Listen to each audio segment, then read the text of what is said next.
goes. Again, everything that you consume, you have to be willing to do one of two things. One of them is much harder than the other, and that's approach this with common sense.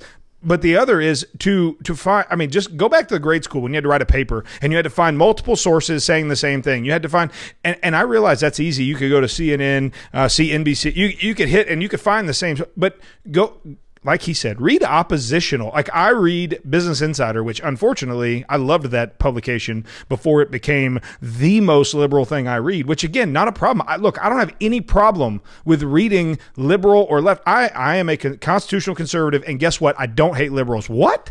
Is that possible, Dale? I think it is possible, but there's also something else I think on the other side, and this has just been something that I'm a person who loves to hate things, and including people that I agree with. And what I mean by that is you have to be able to look at people and say, okay, I agree with 90% of what this guy says, but man, this was a really stupid thing to do and a very stupid thing to say. And you need to be able to look at that person or talk about that person and say, this person said a really stupid thing, and they're wrong for saying it. Now, there's a lot of people who say, well, I'm never going to vote for that guy because he's wrong on this, this, this, and this. Well, people are wrong about stuff all the time. And then you also need to be able to look at people sometimes and say, I don't like that person, but they're right about that. You have to be able to do it. All too often we say, okay, I've divided my people into groups, and I will never agree with anyone from this group, and I will never agree with anyone from this group, and I will never agree with anyone from this group.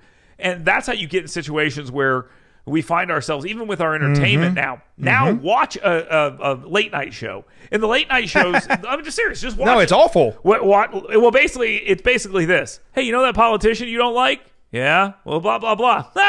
It doesn't matter what the blah, blah, blah was. That's exactly right. You're laugh because you're dogging on that one person. And it makes it unwatchable for almost anyone else who isn't already there. And my point is this.